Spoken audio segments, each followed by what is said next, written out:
मैंने इस कोर्स को नाम दिया है AI full stack course road map. इस वीडियो में हम बड़े डिटेल के साथ देखेंगे आर्टिफिशियल इंटेलिजेंस और इसके जितने भी ब्रांचेस हैं। हम यहाँ पे बड़े डिटेल के साथ समझेंगे और वन बाय वन हम इनको स्टडी करेंगे। So let me show you that what we are going to learn about in this video. सबसे पहले हम देखेंगे आर्टिफिशियल इंटेलिजेंस का रोड मैप बाय विजुअलाइजेशन के हमें एक आइडिया हो जाए कि अगर हमने एआई को सीखना है और उस पर अपना कमांड स्ट्रांग करना है, हमें किन किन चीज़ों से गुजरना पड़ेगा, हमें क्या क्या चीज़ें सीखने होंगी, वो सारे के सारे यहाँ पे हम विजुअलाइज करेंगे।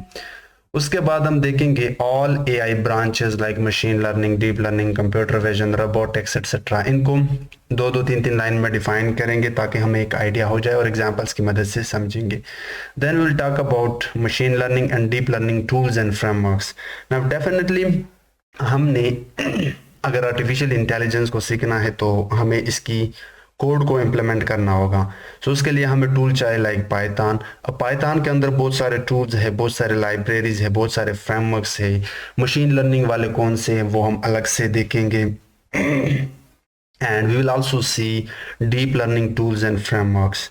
उसके बाद हमारे पास और भी बहुत सारे ब्रांचेस है एआई के, like natural language processing, computer vision, reinforcement learning.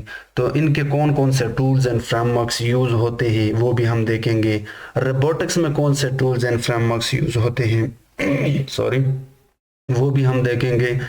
And उसके बाद हम पाइथन से स्टार्ट लेंगे क्योंकि ये complete full stack AI course है जिसमें एआई से लेकर एआई के जितने भी ब्रांचेस हैं वो सारे के सारे हम कोड के थ्रू कवर करने वाले हैं।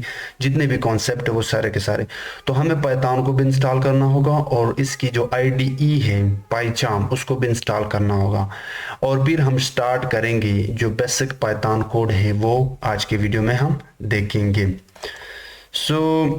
Late me explain you with the help of visualization what is artificial intelligence and how many branches it has. आप सबको पता है कि आर्टिफिशियल इंटेलिजेंस कंप्यूटर साइंस का एक ब्रांच है जो कंप्यूटर को स्मार्ट बनाता है, जो डिसीजन मेकिंग के काबिल होता है। नॉर्मली जिस काम के लिए ह्यूमन इंटेलिजेंस की ज़रूरत पड़ती है वो उस तरह का मशीन बनाने के लिए एआई के एल्गोरिदम्स काम आते हैं। नाउ जो सबसे पहला ब्रांच है आर्टिफिशियल इंटेलिजेंस का वो है डेटा साइंस। डेटा साइंस के अंदर आपके पास दो चीज़ें आते हैं, machine learning and deep learning. अब यहाँ पे आपने कंफ्यूज नहीं होना है, ये एक ही चीज़ है, machine learning and deep learning. Actually ये डेटा साइंस की ब्रांचेस हैं और डेटा साइंस एआई की फर्स्ट ब्रांच है। इसमें आप textual data, numerical data, images data उठाते हो और उन पर डिफरेंट मॉडल्स ट्रेन करते हो और डिफरेंट प्रेडिक्शन करते हो। अब मशीन लर्निंग के अपने टाइप्स हैं और डीप लर्निंग के अपने टाइप से एल्गोरिदम के। मशीन लर्निंग, डीप लर्निंग दोनों एक ही काम करता है, लेकिन किस डेटा पे मशीन लर्निंग के मॉडल अच्छे परफॉर्म देते हैं और किस डेटा पे डीप लर्निंग के मॉडल अच्छे परफॉर्म देते हैं ये तो फ्यूचर में आपको एक अच्छा आइडिया हो जाएगा। But machine learning is a branch of AI and deep learning is a branch of machine learning. Second number पे आर्टिफिशियल इंटेलिजेंस का जो ब्रांच है वो है natural language processing. Just let me check के यहाँ पे रिकॉर्डिंग हो रहा है या रिकॉर्डिंग हो रहा है। सेकंड नंबर पर जैसे कि मैंने बताया यहाँ पे हमारे पास नेचुरल लैंग्वेज प्रोसेसिंग है। नाउ नेचुरल लैंग्वेज प्रोसेसिंग आजकल बहुत ही डिमांड में है। जितने भी टेक्सचुअल डेटा के साथ आप डील करते हो या ह्यूमन लैंग्वेजेस के साथ डील करते हो उसके लिए आप एआई में नेचुरल लैंग्वेज प्रोसेसिंग ब्रांच या natural language processing model use करते हो। जैसे कि टेक्स्ट जनरेशन, जैसे कि चैट जीपीटी आजकल बहुत ही अच्छे तरीके से परफॉर्म करते हैं ये सारे operation. Question answering system, classification, machine translation and context extraction, sentiment analysis. अब ये टर्म्स आपको फर्स्ट टाइम समझ में नहीं आएंगे बट आपको एक आइडिया होना चाहिए कि हाँ नेचुरल लैंग्वेज प्रोसेसिंग एक ब्रांच है जो इस तरह के टास्क परफॉर्म करते हैं। उसके बाद एक्सपर्ट सिस्टम्स। एक्सपर्ट सिस्टम एक स्पेसिफिक डोमेन के लिए बनाया जाता है। ये भी एआई की एक ब्रांच है जो नॉर्मली डिसीजन मेकिंग के लिए इस्तेमाल होते हैं। इसको भी आप कुछ इस तरह ट्रेन करते हो जैसे कि एक नॉर्मल ह्यूमन इंटेलिजेंस होता है, बिल्कुल उस जैसा काम करता है। इसकी एग्जांपल ये है कि जो डॉक्टर लोग क्लिनिक्स में सिस्टम यूज करते हैं वो एक्चुअली एक्सपर्ट सिस्टम्स होते हैं। वो पेशेंट का डेटा देते हैं और उस पे बताते हैं कि इस पेशेंट के ये तमाम डेटा देखने के बाद कौन से मेडिसिन सही है। सो एक्सपर्ट सिस्टम एक बहुत बड़ी फील्ड है, इसमें बहुत सारे एल्गोरिथम्स एंड टूल्स यूज होते हैं, बट आप अभी के लिए इतना समझो कि ये एक एआई की ब्रांच है जिसको हम फ्यूचर में डिस्कस करेंगे। उसके बाद स्पीच रिकॉग्निशन। देखा होगा आपने गूगल पे जब आप जाते हो या तो आप कोई चीज टेक्सचुअली टाइप करते हो या वहां पे जो स्पीच सिस्टम है उसका यूज करके आप कोई भी चीज मांग सकते हो। तो स्पीच रिकॉग्निशन किसी भी ह्यूमन वर्ड्स को, किसी भी ह्यूमन स्पोकन वर्ड को या टेक्सचुअल वर्ड को टेक्स्ट में कन्वर्ट करना या टेक्स्ट से स्पीच में कन्वर्ट करना, ये किस तरह होता है, ये आर्टिफिशियल इंटेलिजेंस के दिस ब्रांच स्पीच रिकॉग्निशन के थ्रू होता है। अब इसके अपने मॉडल्स है, अपने प्रोसीजर्स है, अपने तरीके हैं, ये भी आप फ्यूचर में अच्छे तरीके से समझ पाओगे। उसके बाद है प्लानिंग। प्लानिंग भी एक तरह से आप कह सकते हो कि ये एक्सपर्ट सिस्टम के ही तरह है, लेकिन यहाँ पे प्लानिंग थोड़ा सा डिफरेंट है। तो अब अभी के लिए इतना समझो कि ये एक एआई ब्रांच है, ये एक्चुअली स्टेप बाय स्टेप काम करता है और एक गोल डिफाइन करता है। गूगल मैप इसकी बहुत बढ़िया एग्जांपल है, ठीक है। उसके बाद है रोबोटिक्स। अब आप सब जानते होंगे कि रोबोटिक्स क्या होते हैं। रोबोटिक्स कई तरह के होते हैं, तो आर्टिफिशियल इंटेलिजेंस रोबोटिक्स बनाते हैं। इंडस्ट्री में जाते हो तो वहाँ पे सामान उठाने वाले, सामान एक जगह रखने वाले, लाइक जिन इंडस्ट्री में कार्स बनते हैं वहाँ पे कार्स के डोर्स बनाना, उनको कलर्स देना, ऑटोमेटिक जो वहाँ पे मशीन्स होते हैं वो machines are nothing but robots. इसके अलावा रोबोट्स ऐसे भी होते हैं जो घर पर होते हैं, क्लीनिंग का काम करते हैं, ह्यूमन एफर्ट्स को आसान करते हैं, ह्यूमन की हेल्प करते हैं। इसके अलावा गूगल में आपने देखा होगा, गूगल कंपनी में ह्यूमन जैसे रोबोट्स भी है, ह्यूमनॉइड जिसको नाम दिया गया है। तो ये सारे के सारे रोबोटिक्स, ड्रोन कैमराज, ये सारे के सारे एग्जांपल्स है रोबोटिक्स की, ठीक है। उसके बाद है vision. Vision is nothing but आप कह सकते हो कि जो मशीन अपने इर्द गिर्द के एनवायरनमेंट को विजुअलाइज करता है, उस सिस्टम को आप एआई के ब्रांच में विजन कहते हो, और ये कंप्यूटर विजन में आता है। बहुत ही इंटरेस्टिंग ब्रांच है, जैसे कि इमेज रिकॉग्निशन, मशीन विजन, ठीक है। रोबोट्स के अंदर भी यही चीज यूज होता है, क्योंकि रोबोट्स जब अपने एनवायरनमेंट के साथ इंटीग्रेट करते हैं, तो इंटरेक्ट करते हैं, तो वो बहुत सारी चीजों को विजुअलाइज करते हैं और उस बेस पे वहां पे डिसीजन लेते हैं। सो विजन भी एक तरह का काम है। Video analysis and image analysis की बेस्ट एग्जांपल है। Now let's discuss one by one what is artificial intelligence. So इस वीडियो में तो हम जस्ट जितने भी टर्म्स है, जितने भी ब्रांचेस है, उनको जस्ट डिफाइन करने वाले हैं। इनके कोडिंग में हम नहीं जाने वाले, जस्ट हम इन सारे ब्रांचेस को डिफाइन करने वाले हैं।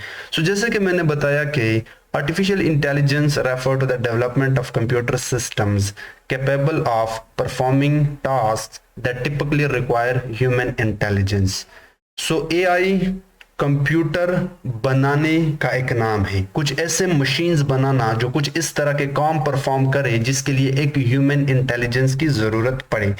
अब अगर मैं एक डॉक्टर के पास जाऊं और डॉक्टर से कहूं कि मेरे सर में दर्द है, तो डॉक्टर मुझे जो भी मेडिसिन रिकमेंड करेगा वो हेड के लिए होगा, हेड एक के लिए होगा। तो हम अगर एक ऐसा मशीन बनाएंगे जो ह्यूमन अगर बताए कि मेरे सर में दर्द है, तो वो भी बिल्कुल हेड एक के मेडिसिन उसे रिकमेंड करे, यानी यहाँ पे इस मशीन को ह्यूमन इंटेलिजेंस की जरूरत पड़ती है। इसके अलावा इसकी एग्जांपल है वर्चुअल असिस्टेंट्स लाइक सीरी। आपने देखा होगा रिकमेंडेशन सिस्टम, यूट्यूब पे आप जाते हो, कोई भी वीडियो सर्च करते हो तो उससे रिलेटेड वीडियो आपको वो रिकमेंड करके देते हैं। किसी भी ई कॉमर्स वेबसाइट पे जाते हो तो वहां पे आप जो भी प्रोडक्ट सर्च करते हो वो एग्जैक्ट वो प्रोडक्ट आपको रिकमेंड करके देते हैं।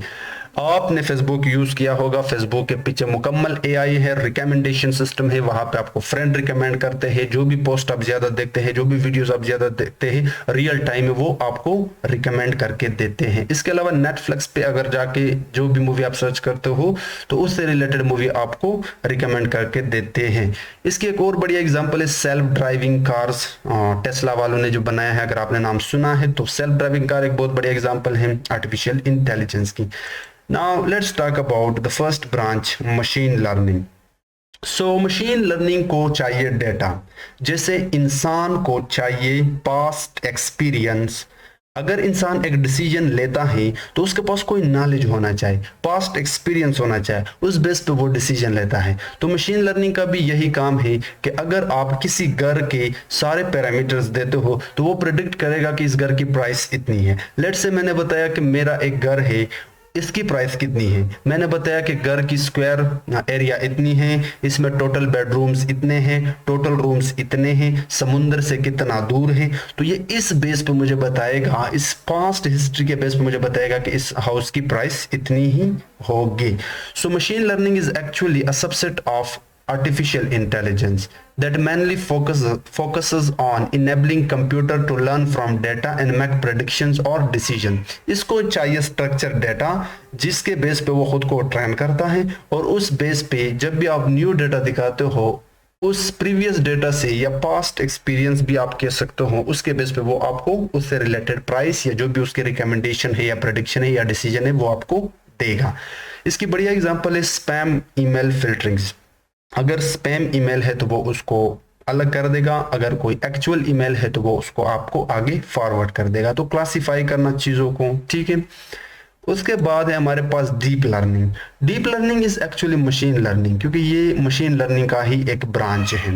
लेकिन इसकी जरूरत हमें क्यों पड़ी? अगर हमारे पास मशीन लर्निंग था तो डीप लर्निंग की जरूरत हमें क्यों पड़ी? तो यहाँ पे दो रीजन थे। फर्स्ट रीजन ये था कि डेटा बढ़ गया। पहले हम छोटे छोटे डेटा सेट पे 1000 रोज या 2000 रोज या 5000 रोज, लेकिन कंपनियों ने क्या किया, जैसे कि यूट्यूब, गूगल, माइक्रोसॉफ्ट, ये जो बड़े कंपनीज थी, उनके पास डेटा बढ़ता गया, उनके पास जीबी में डेटा आ गया, ठीक है, मिलियंस ऑफ जीबी में डेटा आ गया। तो उस डेटा पे मशीन लर्निंग के जितने भी एल्गोरिदम्स थे, रिग्रेशन वाले, क्लासिफिकेशन वाले, वो सारे के सारे फेल कर गए। तो उसके लिए उन्होंने क्या किया, ह्यूमन ब्रेन से रिलेटेड मॉडल्स बनाए जिसको उन्होंने नाम दिया न्यूरल नेटवर्क्स। ये बिल्कुल ह्यूमन ब्रेन की तरह काम करते हैं। फ्यूचर में बड़े डिटेल के साथ हम इसको डिस्कस करेंगे कि ह्यूमन ब्रेन किस तरह इनपुट लेता है, उस इनपुट को किस तरह प्रोसेस करता है और उस बेस पे वो आपको डिसीजन देता है। Same like neural network neurons का इस्तेमाल करके उनको एज इनपुट लेते हैं। हिडन लेयर्स के अंदर इनके पास होते हैं सिग्मोइड फंक्शंस या जितने भी एक्टिवेशन फंक्शंस हैं, उनकी मदद से प्रोसेस करके लास्ट लेयर में किस तरह वो आपको आउटपुट देता है, ये होता है deep learning. So first reason, जब हमारे पास डेटा बढ़ गया तो आप मशीन लर्निंग के मॉडल्स फेल कर गए और उसके लिए हमारे पास डीप लर्निंग के मॉडल्स आ गए, ठीक है। दूसरा रीजन ये था कि हमारे पास इमेज वाला डेटा आ गया, क्योंकि न्यूमेरिकल डेटा पे तो मशीन लर्निंग के मॉडल्स बहुत ही बढ़िया परफॉर्म करते थे। लेकिन दूसरा रीजन ये था कि वक्त गुजरते गुजरते लोग एडवांस हो गए और उन्होंने कहा कि क्यों ना हम इमेजेस से भी चीजें निकलवा सके। इमेजेस को क्लासिफाई करना, इमेजेस के अंदर ऑब्जेक्ट्स को डिटेक्ट करना कि इस इमेज में डॉग है या कैट है या ह्यूमन है या पहाड़ है या जो भी है। तो इस जैसे डेटा के लिए डीप लर्निंग के जो मॉडल्स लाइक CNN या विजन ट्रांसफॉर्मर्स, तो इस केस में भी डीप लर्निंग की जरूरत हमें पड़ी। So deep learning is actually a machine learning subset that uses neural network with multiple layers to model and process complex data, ठीक है, like image recognition in facial recognition technology.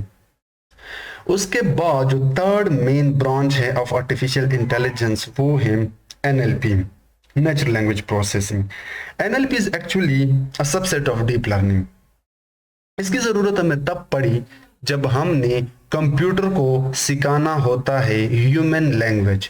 जितने भी दुनिया में नेचुरल लैंग्वेजेस है, total I think 7000 से above है, like Hindi, Urdu, Pashto, Saraiki, German, जितने भी लैंग्वेजेस हैं वो कंप्यूटर नहीं समझ सकता और कंप्यूटर उसके साथ इंटरेक्ट नहीं कर सकता। तो उसके लिए जो हमारे पास ब्रांच आया वो है नेचुरल लैंग्वेज प्रोसेसिंग, जिसकी अपनी एक पूरी की पूरी पाइपलाइन है जिसके थ्रू आप मशीन से किसी भी मशीन को ह्यूमन से इंटरेक्ट कर सकते हो उसी ही की जबान में, लाइक आजकल ChatGPT है। इसके अलावा नेचुरल लैंग्वेज के अंदर आप नेम्ड एंटिटी रिकॉग्निशन करना, टेक्स्ट जनरेट करना, इंटरप्रेट करना, समराइजेशन करना, चैट बॉट्स बनाना। आजकल आपने देखा होगा कि जब भी आप वेबसाइट पे जाते हो तो वहां पे कोई ह्यूमन नहीं होता, वहां पे AI चैट बॉट आपसे बात करता है, बिल्कुल इंसान की तरह आपके क्वेश्चन का आंसर देता है, सेम लाइक ChatGPT तो बहुत एडवांस है, लेकिन अगर आप कोई भी ई-कॉमर्स वेबसाइट में जाते हो तो वहां पे चैट बॉट्स होते हैं जो आपके साथ इंटरेक्ट करके आपके साथ बात करेगा, आपका टाइम सेव करेगा और आपको बहुत ही एफिशिएंट आंसर करेगा। So these are all done by natural language processing.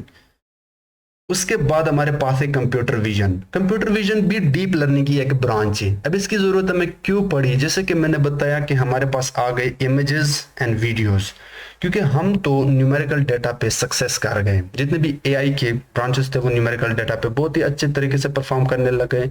उसके बाद हमारे पास आ गया टेक्सचुअल डेटा यानी नेचुरल लैंग्वेज, तो वो एनएलपी ने संभाला। लेकिन हमारे पास एक ऐसा डेटा आया जिसको ना तो एनएलपी संभाल सकता था ना मशीन लर्निंग संभाल सकता था। तो उसके लिए जो डीप लर्निंग के अंदर ब्रांच है वो है कंप्यूटर विजन यानी इमेजेस एंड वीडियोस। अब एक वीडियो के अंदर बहुत सारे फ्रेम्स होते हैं, बहुत सारे मोशंस होते हैं। उन मोशंस को किस तरह डिटेक्ट करता हो? लेट्स से एक सीसीटीवी कैमरा है और वहां पे बहुत सारे लोग मूवमेंट करते हैं, तो आप कैसे डिटेक्ट करेगा कि इसमें एक बंदा ऐसा है जो तीफ है, चोर है? तो वो पास डेटा पे उस वीडियो के अंदर उसको डिटेक्ट करके उसके गोल सर्कल बनाएगा। वो कौन करेगा? वो कंप्यूटर विजन के मॉडल करेंगे। इसके अंदर बहुत सारे मॉडल्स है, लाइक CNN है, विजन ट्रांसफॉर्मर्स है, कुछ लाइब्रेरीज है लाइक पाइटॉर्च, और उसके थ्रू आप ये सारे काम कर सकते हो। इसके अलावा facial recognition, images classification, object detection with in images, disease detection, किसी भी इमेज के अंदर डिजीज डिटेक्ट करना। लेट्स से अगर आपने किसी क्रॉप की लेट्स से हमारे पास एक क्रॉप है, उसका डाटा आपने क्लासिफाई करना है, तो उस क्रॉप का पिक्चर लेते हो और मॉडल को दिखाते हो, तो वो मॉडल अपने पास डेटा पे के बेस पे आपको बताएगा कि इस इमेज में ये जो क्रॉप है, इसके जो लीफ है ये डेड है या डेड नहीं है। So all this things are done by computer vision. उसके बाद है आपके पास री इन्फोर्समेंट लर्निंग। ये एक्चुअली मशीन लर्निंग का फोर्थ टाइप से, यानी एक्चुअली एआई का एक फोर्थ टाइप से जो रोबोटिक्स के लिए यूज होती है। ये एक्चुअली एजेंट्स बनाता है। आप जब रोबोट बनाते हो तो वहाँ पे एक्चुअल एजेंट्स होते हैं।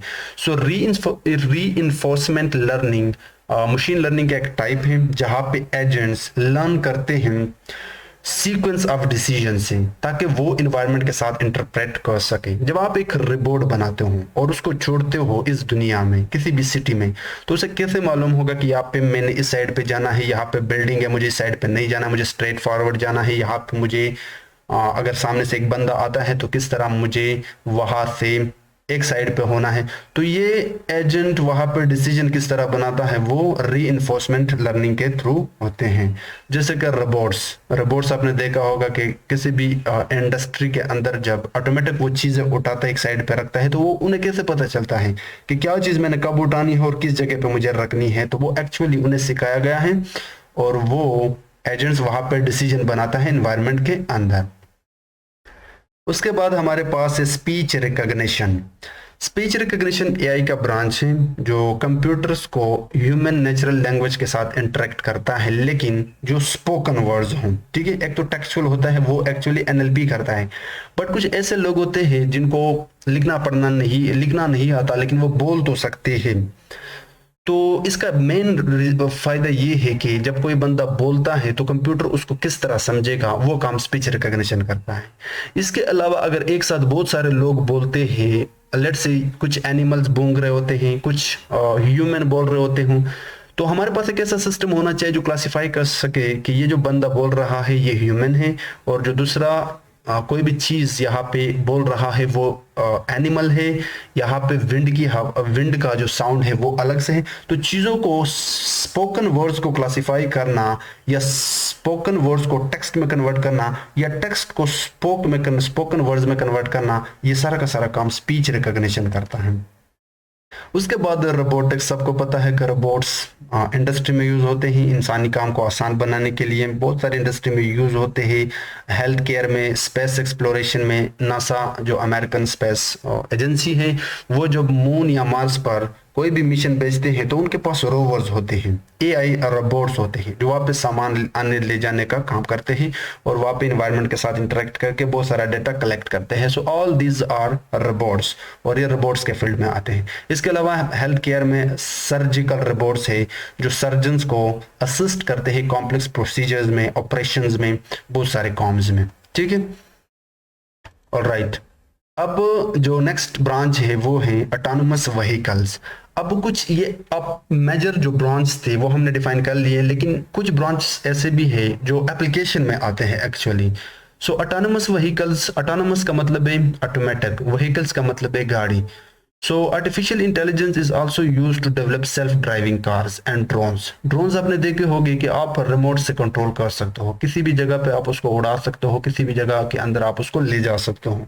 सो वो कौन करता है? वो ऑटोनोमस व्हीकल्स के अंदर आते हैं, एक्चुअली रोबोट ही होता है। सेल्फ ड्राइविंग कार, बगैर ड्राइवर के जो गाड़ी चलते हैं, वो सारे के सारे काम भी एआई के थ्रू ही होते हैं। इसकी एग्जांपल आपके पास टेस्ला ऑटो पायलट सिस्टम है फॉर ऑटोनोमस ड्राइविंग। नेक्स्ट है हमारे पास image and video analysis. Again ये आपका कंप्यूटर विजन के अंदर आता है।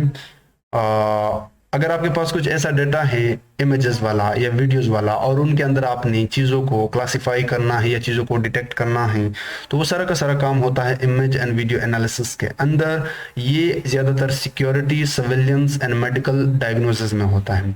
अगर डॉक्टर के पास कुछ इमेजेस हैं और वो क्लासिफाई नहीं कर सकता कि इसमें कौन सी डिजीज़ है, तो image and video analysis model बड़े आसानी के साथ उसको क्लासिफाई करके दे सकता है पास डेटा के बेस पे कि यहाँ पे कौन सी डिजीज है या नहीं।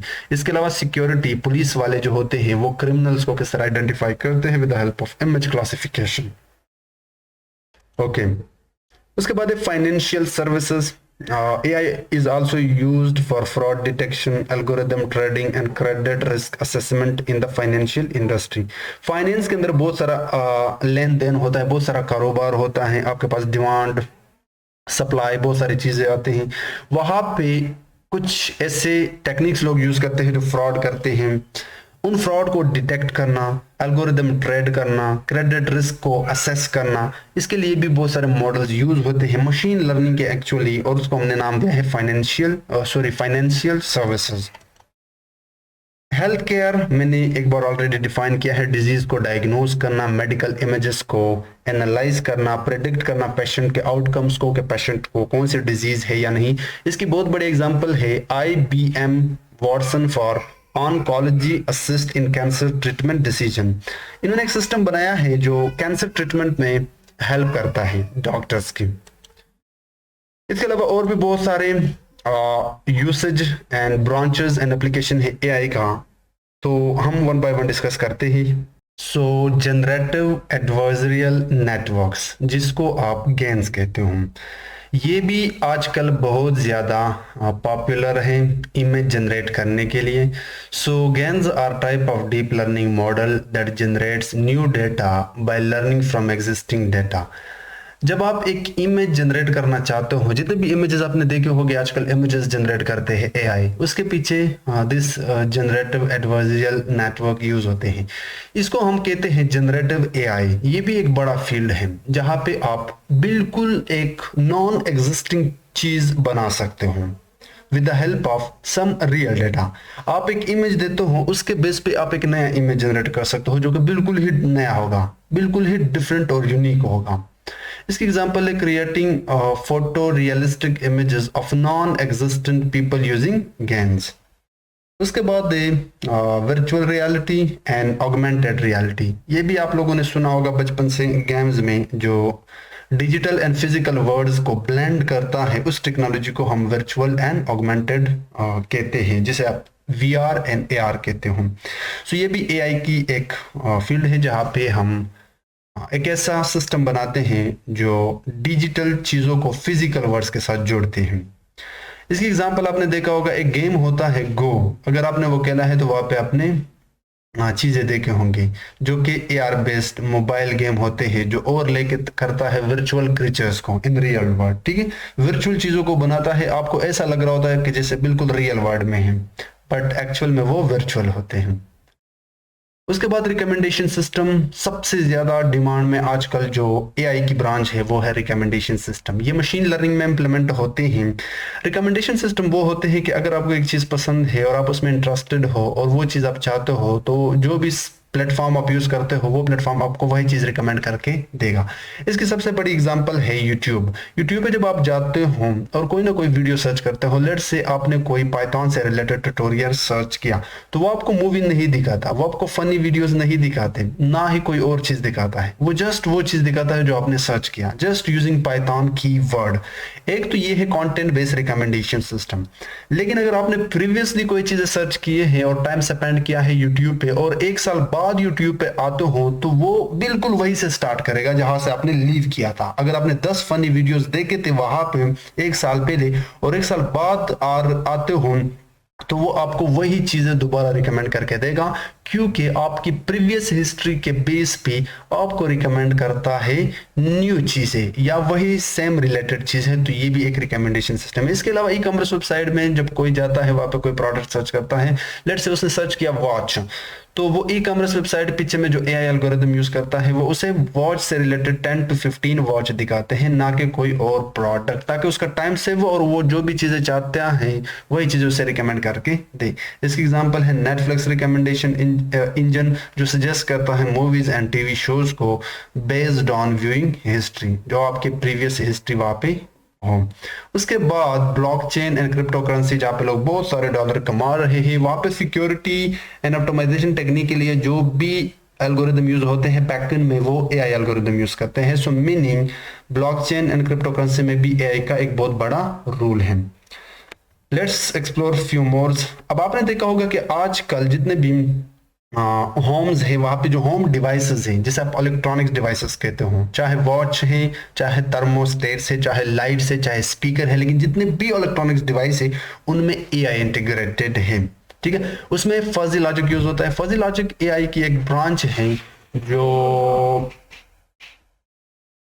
तो यहाँ पे भी फजी लॉजिक का यूज होता है जो इफ और एल्स पे काम करता है। तो जितने भी इलेक्ट्रॉनिक डिवाइसेस है उनके पीछे फजी लॉजिक है, जो कि ट्रू एंड यस और true and false, yes and no, on and off पे काम करता है। वहां पे भी एआई की फजी लॉजिक यूज होता है।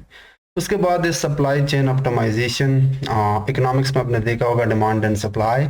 सो सप्लाई चेन को प्रेडिक्ट करता है, सप्लाई चेन के लिए प्रेडिक्ट करता है डिमांड को, तो वहाँ पे भी मशीन लर्निंग के एल्गोरिथम्स काम करते हैं। सो मीनिंग यहाँ पे भी एआई का एक अच्छा खासा रोल है। मैनेज करना, इन्वेंट्री सिस्टम को इन्हांस करना, लॉजिस्टिक्स को, तो ये सारी चीज़ें आपको एआई में मिल सकते हैं। कंटेंट जनरेशन, कंटेंट जनरेशन का मतलब ये है कि text generation, music generation, art generation. So आजकल आपने बहुत सारे एआई टूल्स देखे होंगे ऑनलाइन, जहाँ पे आप आसानी के साथ टेक्स्ट को जनरेट कर सकते हो, म्यूजिक जनरेट कर सकते हो, इवन आप आर्ट को भी जनरेट कर सकते हो। और इसकी सबसे बड़ी एग्जांपल है चैट जीपीटी। चैट जीपीटी से आप कोई भी चीज पूछते हो तो वो आपको जनरेट करके देता है, आप कोई भी इंफॉर्मेशन से पूछते हो वो आपको जनरेट करके देता है, जस्ट लाइक ह्यूमन। ठीक है, सो ये आपको रिस्पॉन्स करता है ह्यूमन की तरह। उसके बाद एग्रीकल्चर, एग्रीकल्चर के अंदर एआई के बहुत सारे एप्लीकेशन है। लाइक अगर आपने एग्रीकल्चर के अंदर जाके मॉनिटर करना है क्रॉप को, क्रॉप को डिजीज है या नहीं, पेस्ट डिटेक्ट करने हैं, प्रिसीजन फार्मिंग करनी है, तो वहाँ पे भी आप क्रॉप को अच्छे तरीके से मेंटेन कर सकते हो with the help of AI systems. Drones, cameras, drones के साथ कैमरेज को इक्विप्ड करके आप एआई की मदद से प्लांट की हेल्थ को ऑप्टिमाइज और एनालाइज कर सकते हो। ऑलराइट, उसके बाद गेमिंग, गेमिंग में तो एआई सबसे ज्यादा यूज होती है। कोई भी गेम आप खेलो वहां पे आप एआई का कोई ना कोई मॉडल या एजेंट वहां पे जरूर आपको दिखाई देगा। तो creating non player characters and providing human like opponent in video games, आपको वीडियो में बिल्कुल ऐसे अपोनेंट मिलेंगे लाइक ह्यूमन, तो वो सारे के सारे एआई एजेंट्स होते हैं।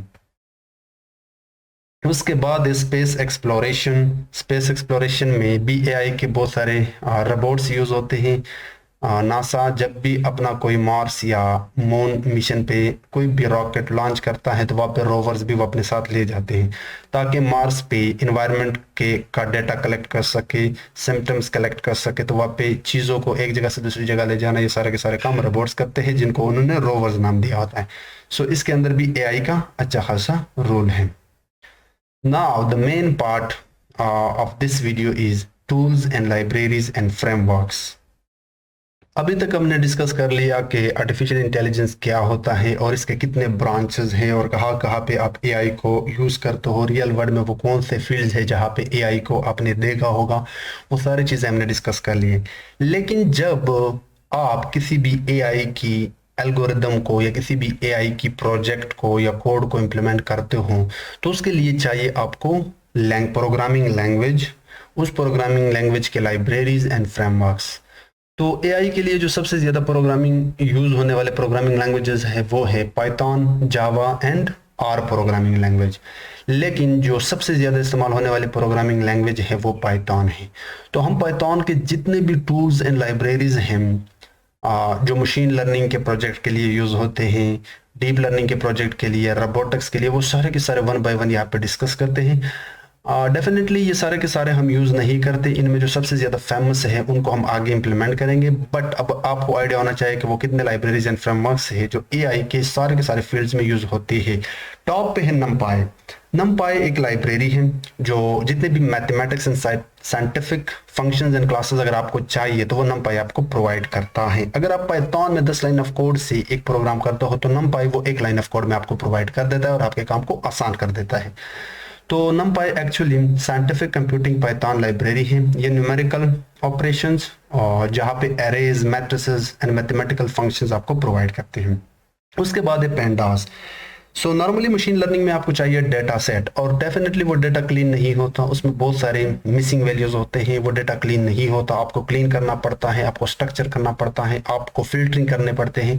तो वो सारे के सारे data analysis, data cleaning, data exploration जो कि स्ट्रक्चर डेटा पे आप नॉर्मली परफॉर्म करते हो, डेटा को मैनिपुलेट करना, एनालाइज करना, उसके लिए जो लाइब्रेरी आप यूज करते हो वो है पेंडास। उसके बाद 2 लाइब्रेरी है मैटप्लॉटलिब एंड सीबॉर्न। ये दोनों विजुअलाइजेशन के यूज होते हैं। डेटा के अंदर जो भी हिडन इंफॉर्मेशन है उनको निकालने के बाद अगर आप उनको प्लॉट करना चाहते हो, जैसे कि डैशबोर्ड बनाते हो, नॉर्मली कंपनीज में आप डैशबोर्ड भी बनाते हो, तो वहां पे ये 2 लाइब्रेरी बड़े काम की है। इसकी मदद से आप डेटा के हिडन इंफॉर्मेशन को जस्ट प्रिंट करने के बजाय आप अट्रैक्टिव प्लॉट्स की मदद से 2D और 3D प्लॉट्स में या किसी भी ग्राफ्स की फॉर्म में आप डिस्प्ले कर सकते हो। इसके अंदर बहुत सारे क्लासेस एंड फंक्शंस हैं जिसको हम फ्यूचर में देखेंगे। साईपाई आप ऐसा समझो कि ये भी पाइथन की नमपाई की ब्रदर या सिस्टर आप कह सकते हो। ये भी मैथमेटिक्स एंड साइंटिफिक टूल्स आपको प्रोवाइड करते हैं, फंक्शंस एंड क्लासेस प्रोवाइड करते हैं। इसके बाद स्टैट्स मॉडल्स। स्टैट्स मॉडल एक पाइथन मॉड्यूल है जो प्रोवाइड करता है आपको classes and function statistical model estimation के लिए। रिग्रेशन के प्रॉब्लम में आप बहुत सारे स्टैटिस्टिक मॉडल यूज करते हो तो उसकी फंक्शंस और क्लासेस के लिए आप स्टैट्स मॉडल यूज कर सकते हो। लेकिन इसकी जगह पे आजकल बहुत ज्यादा जो यूज होता है वो है साइकिट-लर्न, जिसको हम आगे देखेंगे। सो इन अ वे यहाँ पे नमपाई, पेंडास, मैटप्लॉटलिब, सीबॉर्न, ये 4 ऐसे लाइब्रेरीज है जो आप हर प्रोजेक्ट में यूज करोगे, चाहे मशीन लर्निंग, डीप लर्निंग और कोई भी प्रोजेक्ट हो, ये 4 लाइब्रेरी आप यूज कर सकते हो। उसके बाद है आपके पास साइकिट-लर्न, मशीन लर्निंग की जान। मशीन लर्निंग में जो सबसे ज्यादा टॉप पे इस्तेमाल होने वाली लाइब्रेरी है वो है साइकिट-लर्न। कोई भी एल्गोरिदम अगर आप यूज करते हो, चाहे वो रिग्रेशन का हो, क्लासिफिकेशन का हो, क्लस्टरिंग का हो, डायमेंशनैलिटी रिडक्शन का हो, मशीन लर्निंग में आप साइकिट-लर्न का ही सहारा लेते हो। इसके अंदर बहुत सारे एल्गोरिदम है जिसमें logistic regression, linear regression, decision tree, random forest, ensemble learning, बहुत सारे बने बनाए एल्गोरिदम है। आप इनको एक एक दो लाइन ऑफ कोड में यूज करके आप अपना पूरा प्रोजेक्ट हैंडल कर सकते हो। उसके बाद आपके पास है टेंसर फ्लो। टेंसर फ्लो भी बिल्कुल साइकिट-लर्न की तरह है, लेकिन ये डीप लर्निंग के लिए यूज होता है। डीप लर्निंग में आप जो भी मॉडल या एल्गोरिदम ट्रेन करते हो तो उसके लिए जो भी कोड आपको चाहिए वो टेंसर फ्लो से आप उठा सकते हो। टेंसर फ्लो को गूगल वालों ने बनाया है, ये एक फ्रेमवर्क है, एक्चुअली आप इसको लाइब्रेरी नहीं कर सकते। सो ये न्यूरल नेटवर्क और नेचुरल लैंग्वेज प्रोसेसिंग जो डीप लर्निंग के मॉडल्स होते हैं उसके लिए आप इसको यूज कर सकते हो। लेकिन ये बहुत कॉम्प्लिकेटेड है, इसको जब आप यूज करोगे तो बहुत कॉम्प्लिकेटेड है। तो इसको आसान बनाने के लिए इसके ऊपर एक और एपीआई के नाम से एक लाइब्रेरी बनाया, केरास। केरास एक ऐसा लाइब्रेरी है जो बिल्कुल टेंसर फ्लो की तरह ही है। टेंसर फ्लो के जितने भी काम होते हैं वो केरास करता है। लेकिन अगर टेंसर फ्लो में आप 10 लाइन ऑफ कोड में एक प्रोजेक्ट करते हो तो केरास वो 2 लाइन ऑफ कोड में आपको प्रोवाइड कर देगा, यानी इसने टेंसर फ्लो के काम को आसान कर दिया। Otherwise they perform the same task, the same usage, same examples. Okay, उसके बाद है पाइटॉर्च। तो पाइटॉर्च भी बिल्कुल यही काम करता है टेंसर फ्लो और केरस का, लेकिन ये फेसबुक वालों ने बनाया क्योंकि फेसबुक भी नहीं चाहता कि वो पीछे रह जाए। गूगल वालों ने बनाया तो फेसबुक ने भी डेफिनेटली बनाना था। ये बहुत ही इंटरेस्टिंग, बहुत ही ज्यादा यूज होने वाला लाइब्रेरी है, ये एक ऐसा फ्रेमवर्क है या लाइब्रेरी, इसको आप फ्रेमवर्क लाइब्रेरी दोनों कह सकते हैं। इसमें मशीन लर्निंग के एल्गोरिदम, डीप लर्निंग के एल्गोरिदम, नेचुरल लैंग्वेज प्रोसेसिंग के एल्गोरिदम, ये सारे के सारे चीजें आपको एक साथ प्रोवाइड करते हैं। इसमें के अंदर आप कंप्यूटर विजन के भी प्रोजेक्ट इंप्लीमेंट कर सकते हो, मतलब सारे के सारे लाइब्रेरी को इसने एक साथ प्रोवाइड किया है। इसके बाद है आपके पास एक्सजी बूस्ट। अब मशीन लर्निंग में एक फील्ड है, एक तरह से आप कह सकते हो कि कुछ एल्गोरिदम्स है जो बहुत ही एफिशिएंट एल्गोरिदम है बूस्टिंग वाले, जिसे आप ग्रेडियंट बूस्टिंग कहते हो। ये जब आप आगे मशीन लर्निंग पढ़ोगे तो इन चीजों की समझ आपको बड़ी अच्छे तरीके से होगी। इसके एल्गोरिदम, जितने भी एल्गोरिदम है, ग्रेडियंट बूस्टिंग, हाँ, और भी बहुत सारे एल्गोरिदम है, वो आपको साइकिट लर्न में भी मिल सकते हैं, लेकिन एक्सजी बूस्ट भी प्रोवाइड करता है। तो जितने भी सुपरवाइज लर्निंग के ग्रेडियंट बूस्टिंग वाले एल्गोरिदम है, क्लासिफिकेशन या रिग्रेशन के, वो एक्सजी बूस्ट प्रोवाइड करता है। अदरवाइज ये सारे के सारे यहाँ पे भी आपको मिल सकते हैं। सो अगर आप साइकिट लर्न सीखते हो तो इस लाइब्रेरी की जरूरत नहीं, बट आपको एक आइडिया होनी चाहिए। उसके बाद पर आपके पास है लाइट GBM। ये भी ग्रेडियंट बूस्टिंग का एक फ्रेमवर्क है जो माइक्रोसॉफ्ट ने बनाया। तो फेसबुक की तरह ये भी पीछे नहीं रहना चाहता। तो ये भी सारे के सारे जितने भी ग्रेडियंट बूस्टिंग के टास्क है उसके लिए यूज होती हैं। CatBoost the same thing, यहाँ पे मेंशन करने की जरूरत नहीं क्योंकि ये भी सेम काम करता है। थियानो, थियानो एक ऐसा लाइब्रेरी था या फ्रेमवर्क था जो टेंसरफ्लो से भी पहले आया था।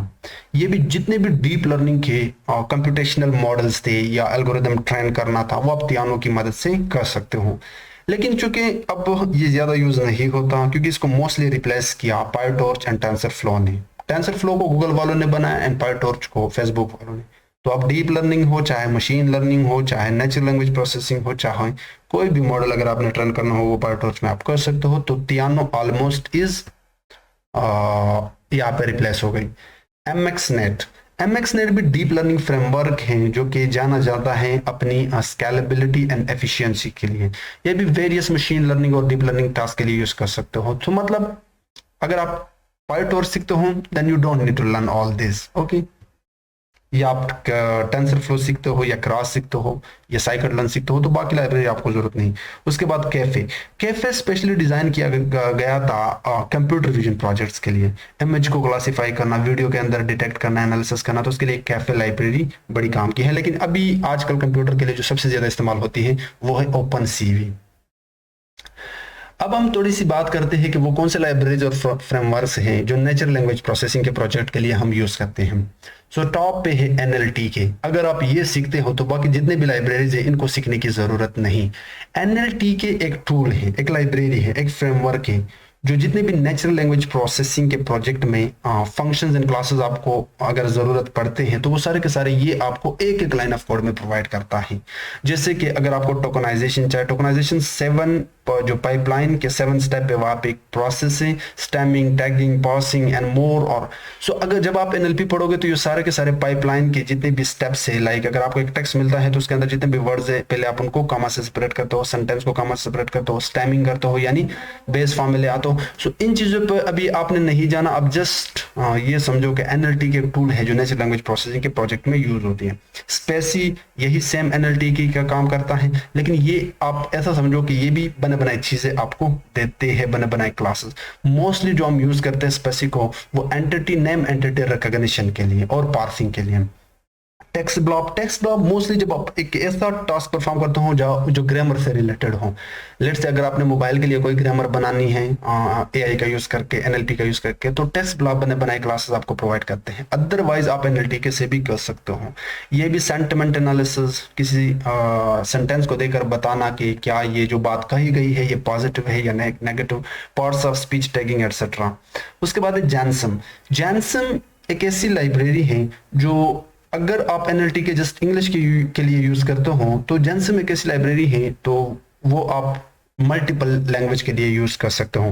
डेफिनेटली समटाइम क्या होता है कि आप इंग्लिश पे ग्रामर नहीं बनाते या इंग्लिश लैंग्वेज के साथ डील नहीं करते, आपको लेट से कोई हिंदी का प्रोजेक्ट दिया गया है कि ये हिंदी का टेक्स्ट है और इस पर आप सेंटिमेंट एनालिसिस या पार्ट्स ऑफ स्पीच परफॉर्म करो, तो वहां पे आपको कस्टम पाइथन का कोड इस्तेमाल करना होगा। एनएलटीके आपको ज़्यादा हेल्प नहीं करेगा, लेकिन जैनसम करेगा, क्योंकि जैनसम के अंदर बहुत सारे लैंग्वेजेस ऑलरेडी बने हैं, उनके जो फंक्शंस एंड क्लासेस है वो ऑलरेडी बने हैं। नाउ आई डोंट नो कि हिंदी इंक्लूड है या नहीं, बट बहुत सारे मोस्ट जो टॉप लाइक चाइनीज, जर्मन, ये जो टॉप लैंग्वेजेस है ये इंक्लूड है।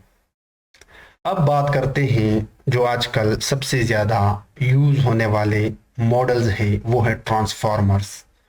ट्रांसफॉर्मर्स लाइब्रेरी है, हगिंग फेस से आपको ये दिया जाता है। ये भी नेचुरल लैंग्वेज प्रोसेसिंग का एक लाइब्रेरी है। चैट जीपीटी जो बनी है वो लार्ज लैंग्वेज मॉडल से बनी है। इसके अंदर आपको प्री ट्रेन मॉडल मिलते हैं।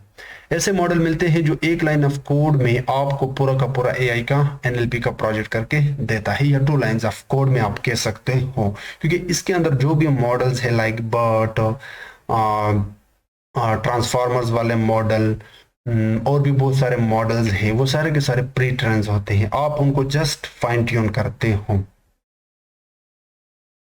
उसके बाद स्टैनफोर्ड एनएलपी, स्टैनफोर्ड यूनिवर्सिटी का नाम तो सुना होगा। उन्होंने भी कहा कि हम भी एनएलपी के लिए एक लाइब्रेरी बनाना चाहते हैं, अदरवाइज ये भी वही सेम काम करता है।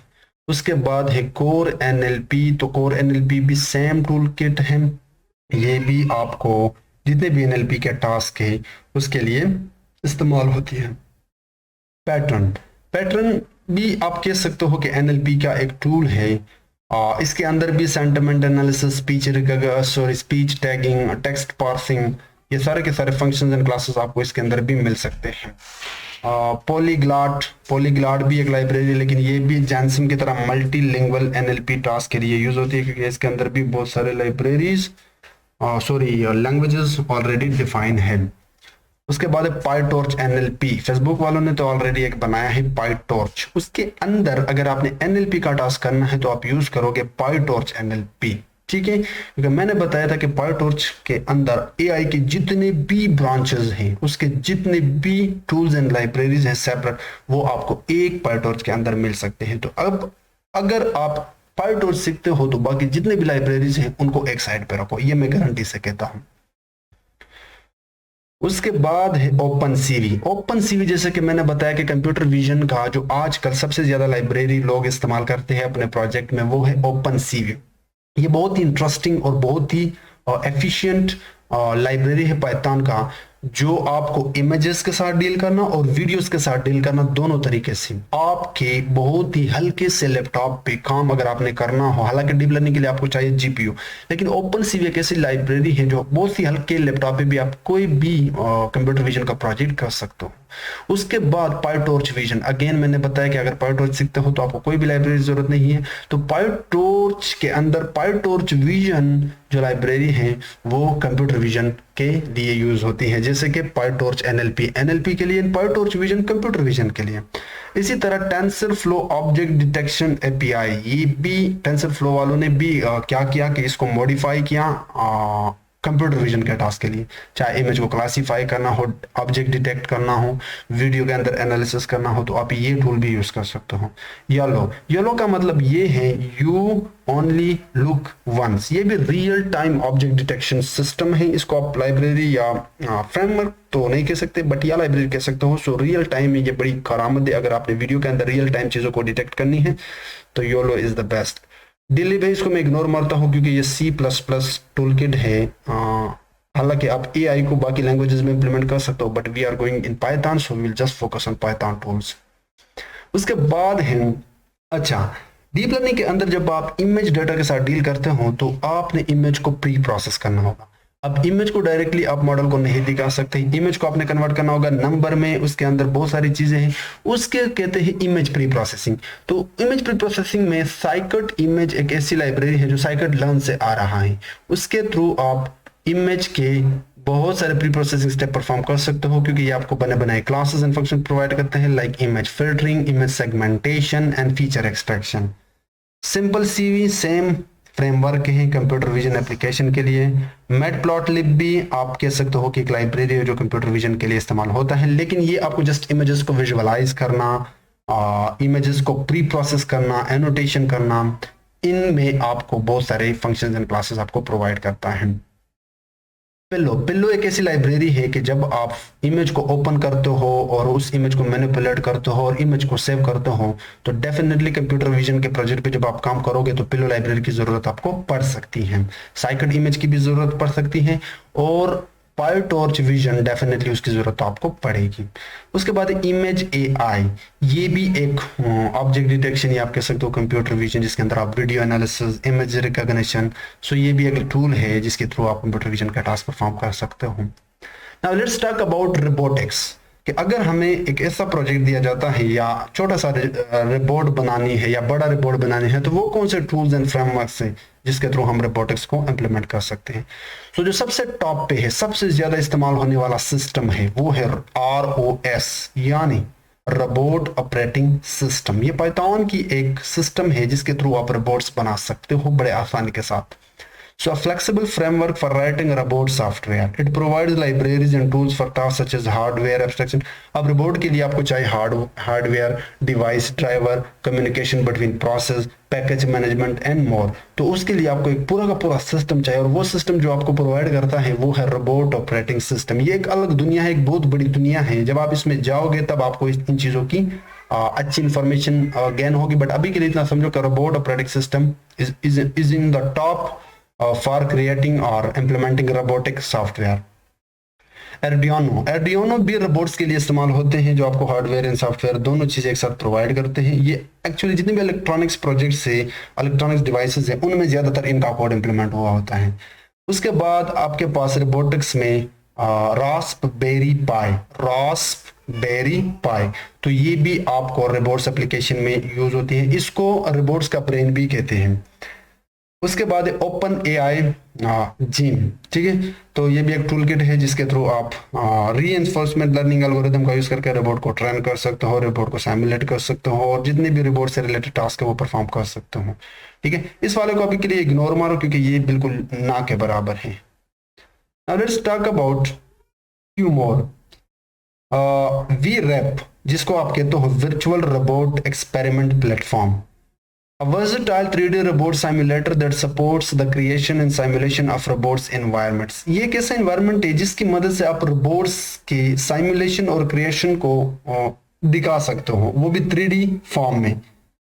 यानी अगर आपने रोबोट बनाया है, एक छोटा सा रोबोट बनाया है या बड़ा सा रोबोट बनाया है, तो डेफिनेटली आप उसको टेस्ट करोगे, उसकी कंट्रोल डेवलपमेंट को देखोगे, एक्सपेरिमेंटेशन करोगे। तो उसके लिए जो वर्चुअल रोबोट एक्सपेरिमेंटेशन प्लेटफॉर्म है वो ये है। इसके बिल्कुल बाई है एक और यूनिफाइड रोबोट डिस्क्रिप्शन फॉर्मेट। इसमें आप रोबोट के लिए जो भी मैकेनिकल डिवाइसेस आपने यूज किए हैं, उस मैकेनिकल स्ट्रक्चर एंड काइनेमेट्रिक स्ट्रक्चर या साइमुलेशन कंट्रोल को आप इसके थ्रू एक डिस्क्रिप्टिव फॉर्म में देख सकते हो। उसके बाद है साइम्योलिंक में अब देखना, जब आप रोबोट बनाते हो तो वो तो आप ROS में इंप्लीमेंट करते हो उसका कोड। अब उस रोबोट को जब रियल वर्ल्ड में आप ले आते हो तो उसको आप डिफरेंट प्लेटफॉर्म से टेस्ट करते हो, उसको चेक करते हो कि क्या वो अच्छी तरीके से परफॉर्म कर भी रहा है या नहीं। तो आपको इन सारे स्टेप से गुजरना पड़ेगा, इन सारे टूल से आपने उनको टेस्ट करना होगा। उसके बाद है साइम्योलिंक, ये भी ग्राफिकल प्रोग्रामिंग एनवायरनमेंट है जो मॉडलिंग, साइमुलेटिंग, एनालाइजिंग के लिए यूज होता है किसी भी रोबोट की डायनामिक सिस्टम में। उसके बाद है रोबोट फ्रेमवर्क। दूसरे नंबर पर ROS जो मैंने पहले बताया, उसके बाद जो दूसरे नंबर पर सबसे ज्यादा इस्तेमाल होने वाला फ्रेमवर्क है रोबोट्स के लिए, वो है रोबोट फ्रेमवर्क। आई थिंक, मुझे याद नहीं है, ये फेसबुक वालों ने आई थिंक डिजाइन किया था, I am not sure, but maybe मैंने कहीं पे पढ़ा था। So a generic open source automation framework for acceptance testing, acceptance test driven development. So robot framework आप इसको कह सकते हो, जिसमें आप रोबोट्स की सिस्टम को डिजाइन करना, उसको क्रिएट करना, उसको टेस्ट करना, यानी सारी चीजें एक जगह पे आप परफॉर्म कर सकते हो। और ये भी एक टूल किट है जो मैट लैब ने दिया है, इसको भी मैं यहाँ पे इग्नोर करता हूँ। Okay, let's talk about some more. Okay, now आप कोई भी रोबोट बनाते हो या कोई भी एक्सपर्ट सिस्टम बनाते हो तो उसके लिए आपको चाहिए AI का रीइंफोर्समेंट लर्निंग टाइप। आप रीइंफोर्समेंट लर्निंग के अंदर ये सारी चीजें करते हो। अब रीइंफोर्समेंट लर्निंग के हमारे पास कुछ टूल्स हैं, जैसे कि stable baselines 3, TensorFlow agents, PyTorch and PyTorch reinforcement learning and Ray reinforcement learning lib या लाइब्रेरी। ठीक है। सो ये चार ऐसे टूल्स हैं जिनकी मदद से आप री इन्फोर्समेंट लर्निंग के जितने भी एल्गोरिदम हैं, अगर आपने एक एजेंट बनानी है उसके लिए आपको एल्गोरिदम चाहिए, उसके लिए आपको बहुत सारी चीजें चाहिए, तो ये सारे के सारे चीजें आपको इन चारों टूल्स के अंदर मिल सकते हैं। Alright, let's talk about the last three tools that we are mostly use for AI. So Depomine एक ओपन सोर्स रिसर्च फ्रेमवर्क है जिसको आप रीइंफोर्समेंट लर्निंग के लिए यूज करते हो। तो जैसे कि प्रीवियस 4 यहाँ पे मैंने बताए, अगर आप ये यूज कर सकते हो तो आप डेफिनेटली डेपोमाइन को भी यूज कर सकते हो। इसी तरह unity machine learning agents, reinforcement learning के लिए आप यूनिटी एमएल एजेंट्स को भी यूज कर सकते हो, और open AI spinning up in deep LR, इनको भी आप यूज कर सकते हो। तो ये मैंने एक्सप्लेन नहीं किया क्योंकि मोस्टली हम इनको यूज ही नहीं करते। मोस्टली जो हम यूज करते हैं वो है टेंसरफ्लो, केरॉस, साइकिड-लर्न, पैंडाज, और विजुअलाइजेशन के लिए जो लाइब्रेरी है वो पाइटॉर्च, एनएलटीके, जैनसम, ये लाइब्रेरीज आप मोस्टली जितने भी मेजर फील्ड्स है वहाँ पे अगर आपको एक प्रोजेक्ट मिलता है तो आप इनको यूज कर सकते हो। रिपोर्ट्स में आपको रिपोर्ट फ्रेमवर्क एंड आरओएस आप यूज करते हो। ऑल राइट, तो ये तो था कि एक कंप्लीट रोड मैप मैंने आपको बताया। अब हम जाते हैं और पाइथन को इंस्टॉल करते हैं, और पाइथन के लिए हमें चाहिए पाइचॉम, उसको भी इंस्टॉल करते हैं। फिर हम स्टार्ट करेंगे पाइथन की कुछ बेसिक कोडिंग। सो मैंने क्रोम ब्राउज़र ओपन किया है और यहाँ पे मैंने टाइप करना है डाउनलोड पाइथन। तो यहाँ पे जो फर्स्ट लिंक है उस पर क्लिक करें, और जैसे आप क्लिक करोगे तो ये आपको रिडायरेक्ट कर देगा पाइथन का जो ऑफिशियल वेबसाइट है वहाँ पे। अब यहाँ पे पाइथन के बहुत सारे वर्जन्स हैं, लेकिन आप क्या करो, गो टू डाउनलोड, ये जो डाउनलोड वाला बटन है ये इसकी लेटेस्ट वर्जन है, आप इसको भी डाउनलोड कर सकते हो। हाँ, तो ये देखो यहाँ पे डाउनलोड स्टार्ट हो गया, ठीक है। लेकिन मैं आपको रिकमेंड करता हूँ कि आप इसको कैंसिल करो। मैं इसको कैंसिल करता हूँ, डाउनलोड में जाता हूँ। डाउनलोड में जाने के बाद नीचे जैसे आप इसको स्क्रॉल डाउन करोगे तो नीचे आपके पास बहुत सारा वर्जन है। आप ऐसा करो कि दिस वन 3.11.6 इस पे क्लिक करो, और ये जैसे आप क्लिक करोगे तो ये आपको रिडायरेक्ट करेगा एक न्यू पेज में। और यहाँ पे इसको नीचे से थोड़ा सा स्क्रॉल डाउन करो। अब यहाँ पे अगर आपका जो भी ऑपरेटिंग सिस्टम है, ये वर्जन है, ये ऑपरेटिंग सिस्टम है, ये उनका डिस्क्रिप्शन है, just focus on this one. अगर आपका ऑपरेटिंग सिस्टम है मैक ओएस तो आप इस वाले को इंस्टॉल करो, लेकिन अगर आपका विंडो है तो आप इस वाले विंडोज इंस्टॉलर 64 बिट इस वाले को इंस्टॉल करना, ठीक है। सो क्लिक ऑन दिस, जैसे आप क्लिक करोगे तो आपका डाउनलोड यहाँ पे स्टार्ट हो जाएगा। क्योंकि मैंने ऑलरेडी डाउनलोड किया है तो मैं इसको इग्नोर करता हूँ। अब यहाँ पे हमने डाउनलोड करना है डाउनलोड पाइचार्म, ठीक है। पाइचार्म को अब जैसे आप एंटर करते हो तो आपके पास ये लिंक आ जाएगा, आप इस लिंक को ओपन कर लेना।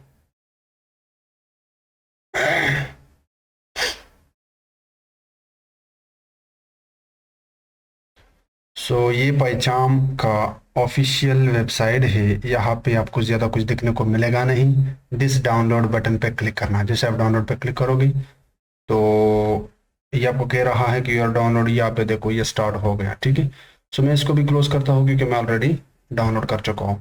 अब मैं आपको दिखाता हूँ कि आप किस तरह ये दोनों चीज़ें इंस्टॉल कर सकते हो। सो यहाँ पे जितने भी डाउनलोड्स है, मेरे जितने भी सॉफ्टवेयर है वो यहाँ पे हैं। यहाँ पे मेरे पास बहुत सारे वर्जन है, लेकिन जो आपने इंस्टॉल किया होगा पाइथन वाला वो आपके पास ये होगा, Python 3. this one python 3.11.1. okay, in your case it will be python 3.11.6 I think. so double click on this. अब यहाँ पे ये कह रहा है कि आप इसको रिपेयर करो या मॉडिफाई करो, क्योंकि आपने ऑलरेडी इंस्टॉल किया हुआ है। क्या उसको आप रिपेयर करना चाहते हो? तो मैं इसको क्लोज करूंगा क्योंकि मेरे पास ये ऑलरेडी इंस्टॉल है। आपने कुछ करना नहीं है, आप जस्ट यहाँ पे आपके पास ऑप्शन होगा नेक्स्ट, आप उस पर क्लिक कर लेना। अगर यहाँ पे कोई ऑप्शन है एड टू द पाथ तो उसको आप चेक करना, एड टू द पाथ उसको चेक करना, अदरवाइज जस्ट नेक्स्ट करना, ये ऑटोमेटिकली यहाँ पे इंस्टॉल हो जाएगा। और तो मैं इसको कहता हूँ यस, उसके बाद हमने पाइचाम यहाँ पे इंस्टॉल किया था, तो मैं इस पे डबल क्लिक करता हूँ। अब जैसे मैंने इस पे डबल क्लिक किया तो ये यहाँ पे ओपन हो जाएगा। It will take some time. So मैं यस करता हूँ। Now as you can see it says that current version of PyCharm community edition is already installed, do you wish to continue? तो मैं इसको नो करता हूँ क्योंकि मैं ऑलरेडी इसको भी इंस्टॉल कर चुका हूँ। ज़्यादा कंफ्यूजन नहीं होगा, जस्ट नेक्स्ट नेक्स्ट नेक्स्ट करना, ये आपका इंस्टॉल हो जाएगा। इंस्टॉल करने के बाद इन सबको क्लोज करके आप यहाँ पे टाइप करना पाइचाम, तो आपका पाइचाम यहाँ पे आ जाएगा। ठीक है, पाइचाम आने के बाद जैसे आप इसको ओपन करोगे तो आपके सामने एक कुछ इसी तरह का इंटरफेस होगा। ये चीज़ें फर्स्ट टाइम आपके हाथ नहीं होंगे क्योंकि मैंने ऑलरेडी यहाँ पे कुछ प्रोजेक्ट किए थे तो वो यहाँ पे आ रही है। सो आपने करना क्या है, न्यू प्रोजेक्ट पे क्लिक करना है। किस पे? न्यू प्रोजेक्ट पे। न्यू प्रोजेक्ट पे जैसे आप क्लिक करोगे तो आपको यहाँ पे इस वाले ऑप्शन पे क्लिक करना है ताकि आप एक फोल्डर क्रिएट कर सके। अब जहाँ ये सारे आपके डायरेक्टरी हैं, ठीक है। अब करंटली हम ई डायरेक्टरी के अंदर हैं। आप डेस्कटॉप पे भी बना सकते हो। सो अभी के लिए मैं डेस्कटॉप पे बनाता हूँ और ये डेस्कटॉप पे हूँ मैं। डेस्कटॉप के ऊपर एक फोल्डर बनाता हूँ और इसको मैं नाम देता हूँ पाइथन ट्यूटोरियल्स, ठीक है। और इसको मैंने ओके किया। अब देखना मेरा जो पाइथन इंस्टॉल हुआ था वो यहाँ पे आ गया। फर्स्ट टाइम अगर आपका नहीं आ रहा है तो आप अपने लैपटॉप को रीस्टार्ट कर लेना, तो ये आ जाएगा। उसके बाद क्रिएट पे क्लिक कर लेना, तो आपका जो वर्चुअल इन्वायरमेंट है वो ऑटोमेटिकली क्रिएट हो जाएगा। फर्स्ट टाइम पाइथन की सेटअप थोड़ा सा ट्रिकी है। इन्वायरमेंट क्रिएट कर लेना, इंटरप्रेटर को ऐड करना। अगर आपको कोई भी एरर इशू आ रहा है तो आप यूट्यूब पे एक सर्च मार लो, आपको बहुत सारे ट्यूटोरियल मिल जाएंगे कि किस तरह आप पाइचाम को इंस्टॉल कर सकते हो या पाइथन को इंटरप्रेट को इंस्टॉल करके उसको किस तरह आप ऐड कर सकते हो पाइथन के अंदर, पाइचाम के अंदर आप इन्वायरमेंट किस तरह क्रिएट करते हो। बहुत सारे ट्यूटोरियल आपको मिल जाएंगे, वो बड़े अच्छे तरीके से आपको एक्सप्लेन करके देगा।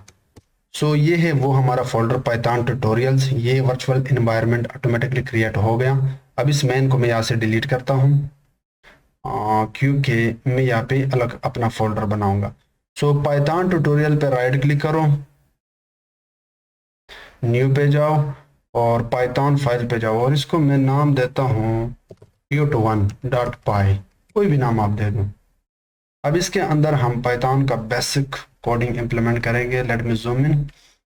सो यहाँ पे सबसे पहले फर्स्ट ऑफ ऑल किसी भी प्रोग्रामिंग लैंग्वेज का ये रूल है कि आप कोई भी चीज़ प्रिंट किस तरह कर सकते हो, कोई भी चीज़ आप डिस्प्ले किस तरह कर सकते हो।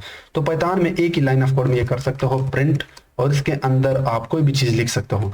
जैसे कि अभी के लिए मैं इस डबल कोटेड के अंदर लिखता हूँ this is my first program in Python, ठीक है। सो अब इस लाइन को मैं दिखा सकता हूँ। Now how to run a program in PyCharm, तीन तरीके हैं। नंबर वन कि आप इस बटन पर क्लिक करो और तो यहाँ पे आपका आ जाएगा, लेकिन यहाँ पे तो कोई एरर आ रहा है, इसको हम बाद में देखेंगे। एनीवेज एक तरीका ये है। दूसरा तरीका ये है कि आप राइट क्लिक करें, रन दिस tut1 आपका यहाँ से आ रहा है। मैं इसको रन करता हूँ, ये देखो आ गया।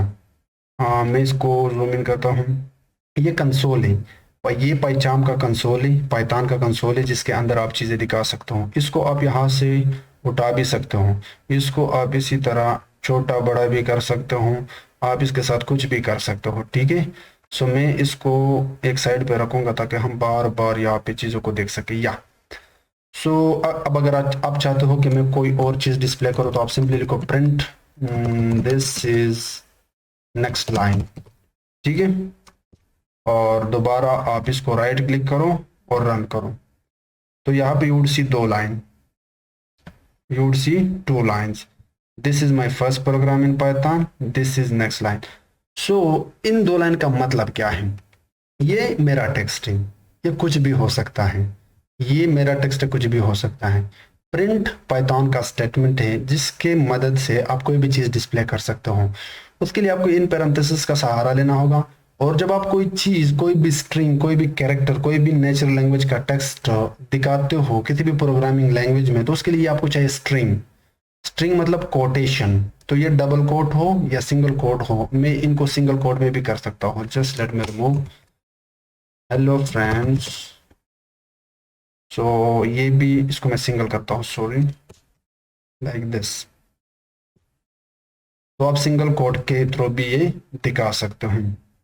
ये देखो सेम रिजल्ट है।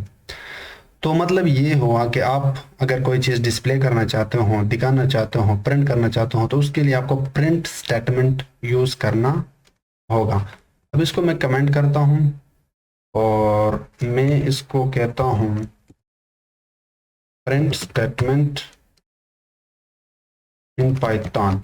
अच्छा, ये कमेंट क्या होता है, पहले मैं आपको ये बताता हूँ।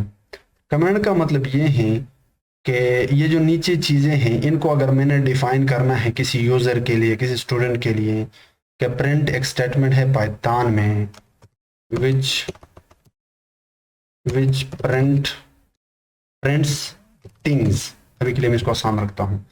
तो अब अगर मैं इस प्रोग्राम को रन करूंगा तो ये प्रोग्राम कंपाइलर यहाँ से स्टार्ट होगा, तो वो इसको इग्नोर मारेगा। क्यों? क्योंकि इसके आगे हमने डाला है हैश, और पाइथन में जब आप कमेंट डालते हो तो वो हैश से आप डालते हो, ताकि, क्योंकि ये चीज जस्ट एक्सप्लेनेशन के लिए है, बाकी कोड को आप रन कर लेना। सो मैं इसको भी कमेंट आउट करता हूँ।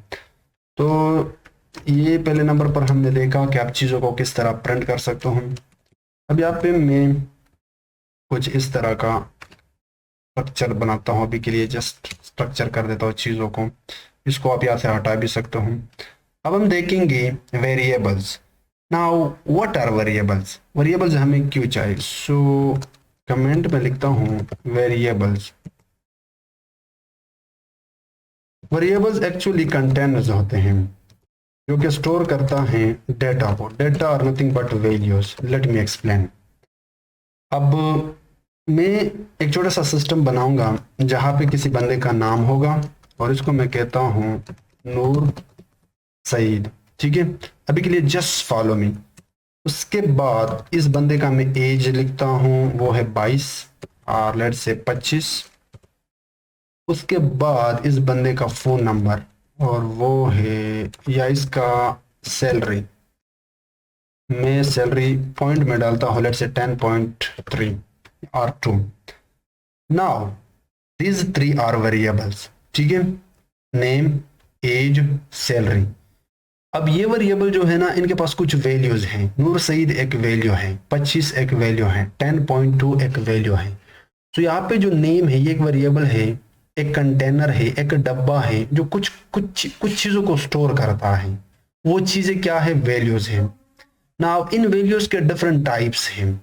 जैसे कि अगर आप स्ट्रिंग डेटा टाइप उठाते हो, सिंगल और डबल कोट के अंदर चीजें लिखते हो, तो वो जो होता है वो स्ट्रिंग वैल्यूज होते हैं। अगर आपके पास कोई इंटीजर है, कोई वैल्यू है, नंबर है, तो उसको आप कहते हो इंटीजर वैल्यू।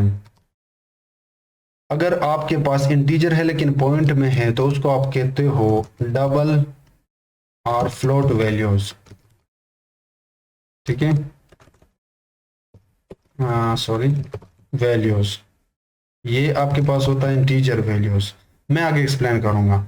आगे बढ़ने से पहले क्यों ना हम इसको अच्छे तरीके से समझ सकें, तो मैं क्या करता हूँ, यहाँ पे लिखता हूँ VAR, इसका मतलब है वेरिएबल।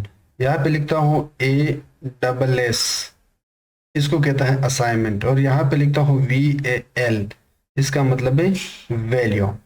अब मैं कुछ चीज़ें बनाऊंगा। ये मेरे पास, उप्स, ये तो बहुत बड़ा हो गया, मैं इसकी साइज को छोटा करता हूँ। मैं यहाँ से इसकी साइज छोटा करता हूँ। ये मेरे पास एक डब्बा है, ठीक है।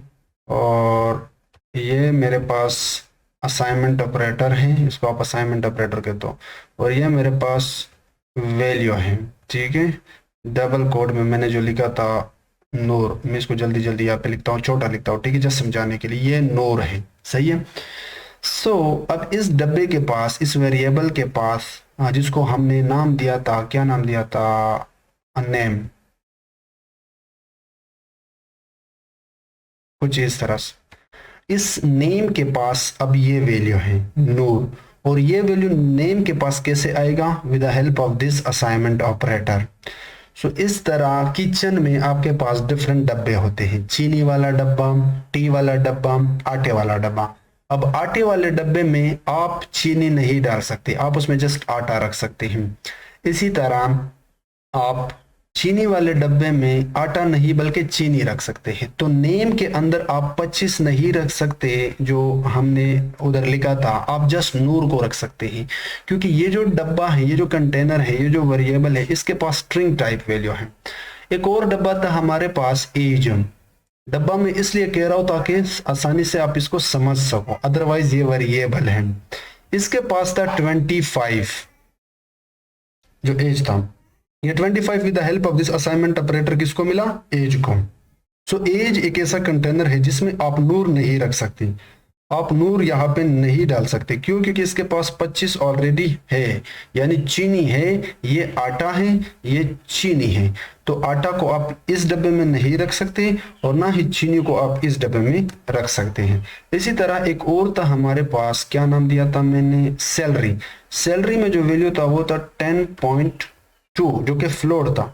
अब ये वैल्यू आप इसको नहीं दे सकते, हालांकि दोनों नंबर है, 25 भी नंबर है, 10.2 भी नंबर है। क्यों फर्क है? फर्क ये है कि इनमें पॉइंट है, फ्लोट है। ठीक है, आई होप चीजों की समझ आ गई आपको। अब मैं क्या करता हूं, एक और डब्बा लेता हूं, एक और वेरिएबल लेता हूं, इसका पोजीशन, इसको मैं सिंगल कोड में लिखता हूं ए।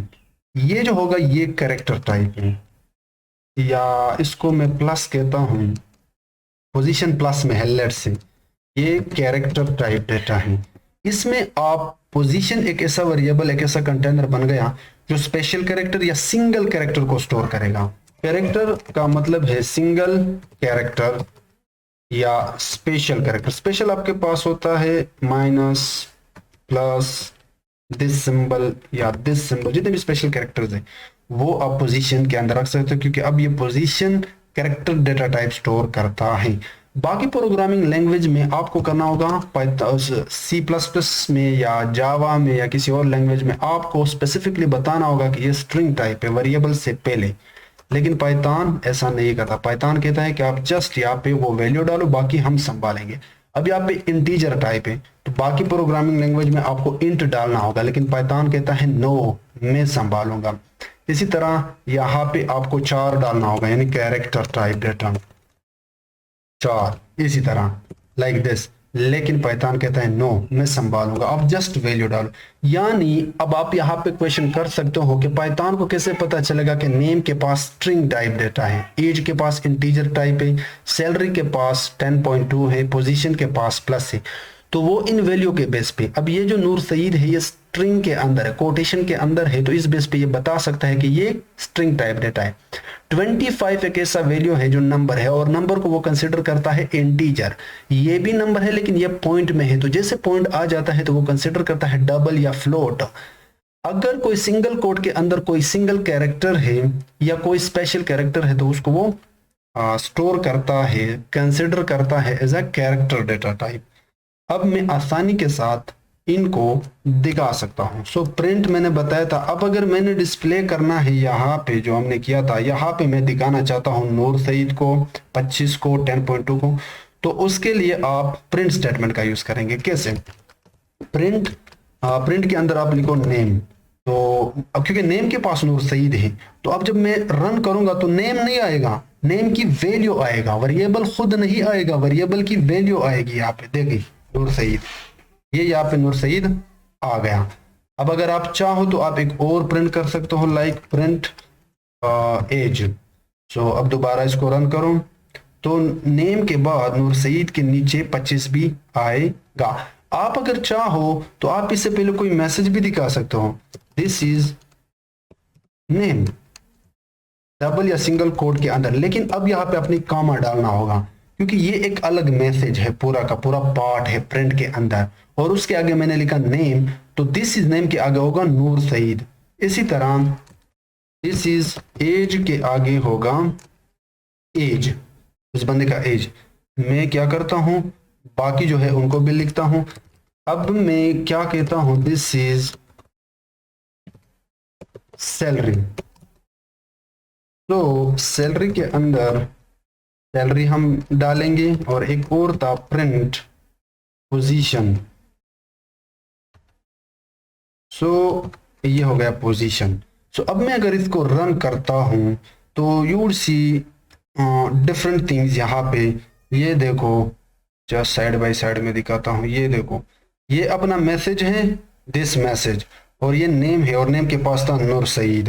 ये दिस इज एज वाला मैसेज है, और इसके आगे 25। ठीक है। सो इसी तरह आप वेरिएबल को यूज कर सकते हो। अब ये तो हो गए वेरिएबल और उसकी डेटा टाइप्स हमने कवर किए कि वेरिएबल्स और डेटा टाइप्स होते क्या हैं, ये क्यों यूज होते हैं। तो मैं इनको भी कमेंट आउट करता हूँ। 2 पार्ट्स हो गए। तीसरे पार्ट में देखेंगे कि क्या हम कोई ऑपरेशन परफॉर्म कर सकते हैं, ऑपरेशंस ऑन सॉरी, इससे पहले हम इनपुट, यूजर इनपुट, अब ये हम कैसे ले सकते हैं इसको हम देखेंगे। अभी तक तो हमने जस्ट चीजों को प्रिंट किया। What if, what if, what if मैं चाहता हूं कि जिससे मेरा प्रोग्राम रनिंग में हो, एग्जीक्यूशन में हो, तो यहां पे रनिंग के टाइम पे मैं यूजर से इनपुट लो। अभी ये सेम काम जो मैंने यहाँ पे एज और सैलरी, पोजीशन, ये चीजें मैंने यहाँ पे प्रिंट किए थे वेरिएबल में, ये रनिंग टाइप पे मैं यूजर से लूंगा। कैसे? उसके लिए आप इस्तेमाल करते हो input statement. Input statement in Python. Python में इनपुट स्टेटमेंट क्या करता है? यूजर से इनपुट लेता है। सी प्लस प्लस में आप क्या यूज करते हो? मुझे याद नहीं, आई डोंट नो, लेकिन उसमें अपना एक स्टेटमेंट है। जावा में भी अपना एक स्टेटमेंट है। हर प्रोग्रामिंग लैंग्वेज का अपना एक स्टेटमेंट है। I think C plus plus में आप सी इन यूज करते हो इनपुट के लिए, सी आउट आउटपुट के लिए, लेकिन यहाँ पे आप यूज करते हो input. Input, input will be equal to, अब यहाँ पे इनपुट के अंदर पैरेंथेसिस होगा, पैरेंथेसिस के अंदर आप कोई मैसेज डिस्प्ले करो, एंटर योर नेम। अब देखना, जैसे मैं इसको रन करूंगा, ये एंटर मैंने गलत लिखा, ये देखो ये कह रहा है कि एंटर योर नेम, लेकिन इससे पहले कर्सर भी आ रहा है क्योंकि अब हम एग्जीक्यूशन में हैं। ठीक है। अब यहाँ पे अगर मैं लिखूंगा नूर सईद तो कुछ भी दिखाई नहीं देगा। क्यों? क्योंकि अब ये जो एग्जीक्यूशन के वक्त आपने यूजर से इनपुट लिया, उसको आपने किसी कंटेनर के अंदर स्टोर भी करना है। तो मैं इससे आगे लिखता हूं नेम, या कोई भी वेरिएबल का कोई भी नाम हो सकता है। इसके कुछ रूल्स है जो हम आगे देखेंगे। मतलब जब मेरा प्रोग्राम एग्जीक्यूशन में हो तो यूजर से इनपुट लो, कुछ भी इनपुट हो सकता है, और उसको नेम में स्टोर करो, और उसके बाद जब एंटर करेगा तो प्रिंट करो इस नेम को। अब देखना, अब अगर मैं इसको रन करूं, जूम इन, यहाँ पे मैं लिखता हूं एंटर नूर सईद। अब देखना, मैं जैसे एंटर करूंगा तो ये जो नूर सईद है, अब ये इस नेम के पास आएगा।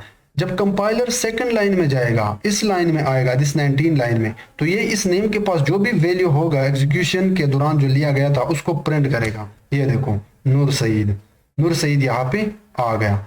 अभी ये सेम काम आप मैं इसको ऊपर कर देता हूँ, just give me some space like this. Oops, हाँ, मैं साइड बाय साइड देख करूँगा हर चीज लाइक दिस। अब मैं क्या करूँगा, एक और वेरिएबल बनाता हूँ age, input enter your age, और इस एज को मैं प्रिंट भी करता हूँ एज। अब देखना अब क्या होगा, मैं इसको अगेन रन करता हूँ।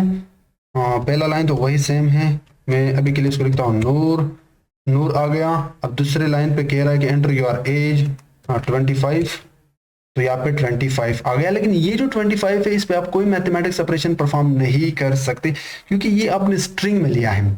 अगर आप चाहते हो कि आप इसको इंटीजर में ले लो, क्योंकि अब देखना, अगर मैं यहाँ पे एक और चीज दिखाता हूँ, इसकी टाइप लिख लो, इंस्टेड ऑफ प्रिंटिंग में इसकी टाइप दिखाना चाहूंगा, इसकी भी टाइप दिखाता हूँ।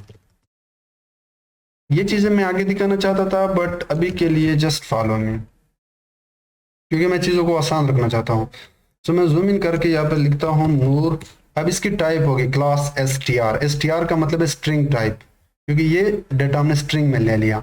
उसके बाद 25, तो ये आपको बताया कि ये भी स्ट्रिंग है क्योंकि ये भी हमने स्ट्रिंग में लिया। लेकिन हो सकता है कि इस एज पे आप कोई एडिशन परफॉर्म करो, कोई और प्रोग्राम परफॉर्म करो, तो फिर आप कैसे करोगे, क्योंकि स्ट्रिंग पे तो आप नहीं कर सकते। तो उसके लिए आप क्या करोगे, इसको एक्सप्लिसिटली कन्वर्ट करोगे इंटीजर में, एक्सप्लिसिटली कन्वर्ट करोगे इंटीजर में, कि इनपुट के अंदर जाके आप जो भी लेते हो वो ले लो, लेकिन इस एज में जाने से पहले इसको एक्सप्लिसिटली इंटीजर में कन्वर्ट करो। देखते हैं, इसको हम दोबारा रन करते हैं। यहाँ पे ये तो एज इट इज होगा, इसको आप नहीं चेंज कर सकते हैं, बट अभी देखना, अभी ये इंटीजर होगा। ये देख, इंट, इंट मतलब इंटीजर। लेट्स से एक और था हमारे पास, just wait, salary will be equal to, इसको मैं एक्सप्लिसिटली फ्लोट में कन्वर्ट करता हूं और इनपुट लेता हूं एंटर योर सैलरी, ये enter your salary like this, और मैं इसको भी प्रिंट करता हूं प्रिंट, लेकिन प्रिंट करने के बजाय मैं अभी के लिए इसका जो टाइप है वो देखूंगा, और कैरेक्टर का भी करते हैं। Position will be equal to, इसको हम एक्सप्लिसिटली 4 में कन्वर्ट करते हैं। अच्छा, ये जो है ना, ये भी आपका स्ट्रिंग में होगा, क्योंकि कैरेक्टर भी स्ट्रिंग में आता है। सो 4 आप डायरेक्टली यहाँ पे नहीं डाल सकते। एनीवेज इसको मैं छोड़ता हूँ, इसको मैं एज इट इज लेता हूँ। सो इनपुट एंटर पोजीशन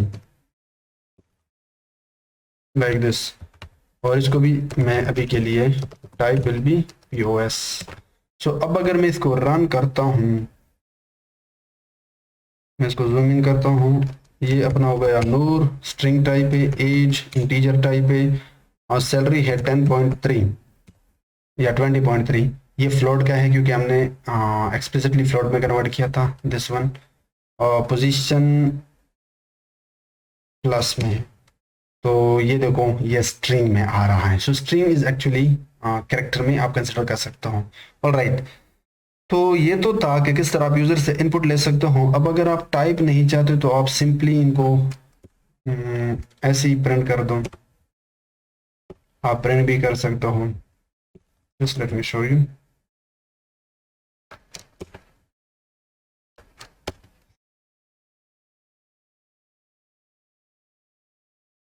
मैं यहाँ पे इनको प्रिंट करता हूँ instead of typing, checking typing. तो मैं एक बार फिर से रन करता हूँ। सो यहाँ पे अपना नूर 25, सैलरी है दिस मच, पोजीशन है A। सो अब देखना सारी चीज़ यहाँ पे प्रिंट हो गई। सो इन एग्जीक्यूशन के वक्त हमने यूजर से इनपुट भी लिया और उसको प्रिंट भी किया। नाउ ये तो हो गया बेसिक चीज़ें कि किस तरह हमने देखा प्रिंट स्टेटमेंट को, कि प्रिंट स्टेटमेंट के थ्रू आप कोई भी चीज़ प्रिंट कर सकते हो, वेरिएबल को वैल्यू असाइन करना और उनको प्रिंट करना, ये भी हमने देख लिया। यूज़र से इनपुट लेना और उसको प्रिंट करना, ये भी हमने देख लिया। तो ये तो थे बहुत ही बेसिक चीज़ें। अब इसको एडवांस लेवल पे भी आप ले जा सकते हो। प्रिंट के अंदर आपके पास बहुत सारे फॉर्मेट है, वो चीज़ हम आगे देखेंगे। बट यहाँ पे मैं एक छोटा सा प्रोग्राम करूँगा जो कि इन तीनों कॉन्सेप्ट को कवर करेगा, ठीक है। सो ताकि प्रैक्टिस हो जाए, मैं यहाँ पे डालता हूँ नंबर 4 प्रैक्टिस। सो मैं एक लॉगिन सिस्टम बनाता हूँ, सिंपल लॉगिन सिस्टम, बहुत ही सिंपल है लॉगिन सिस्टम। सो एग्जीक्यूशन के वक्त मैं एक वेरिएबल लेना चाहता हूँ जो एग्जीक्यूशन के वक्त यूजर से ईमेल लेगा, और इनपुट एंटर योर ईमेल, और उसके बाद एग्जीक्यूशन के वक्त उसका पासवर्ड लेता हूँ। अब ये इंटीजर में होगा तो मैं इंटीजर में अभी के लिए रखना चाहता हूँ, अदरवाइज पासवर्ड भी स्ट्रिंग में होता है क्योंकि वहाँ पे इनपुट भी इंटीजर भी हो सकते हैं, कैरेक्टर्स भी हो सकते हैं। सो इंट, उसके बाद इनपुट एक्सप्लिसिटली मैंने कन्वर्ट किया, एंटर योर पासवर्ड, और उसके बाद पासवर्ड भी हो गया। एक और लेते हैं फ़ोन नंबर, या अभी के लिए ये 2 ही ठीक है। अब देखना ये एग्जीक्यूशन के वक्त मैंने यूज़र से लिए। सो अगर मैं प्रिंट कर रहा हूँ ईमेल बना, उसके बाद मैं स्पेस देता हूँ थोड़ा सा, मैं अगल बगल में दोनों को प्रिंट करना चाहता हूँ। मैंने बताया था कि प्रिंट के अंदर आप बहुत सारी चीज़ें कर सकते हो जो कि हम आगे देखेंगे, बट अभी के लिए just see. So let's say email है नूर saeed@gmail.com और उसके बाद पासवर्ड है 12 10 10 10 10। तो ये देखो nursaeed@gmail.com और ये पासवर्ड है। लेकिन मैं चेक लगाऊंगा जो चीज़ मैं यहाँ पे यूज़ करने वाला हूँ। आई डोंट नो कि आप लोगों को आइडिया हो या ना हो, मैं यहाँ पे कंडीशन लगाऊंगा। इसको हम बहुत ही देर से पढ़ेंगे, बहुत ही इंटरेस्टिंग चीज़ है कंडीशनल स्टेटमेंट किसी भी प्रोग्रामिंग लैंग्वेज में। अब मैं इसको प्रिंट करने के बजाय इसको कमेंट आउट करता हूँ। मैं यहाँ पे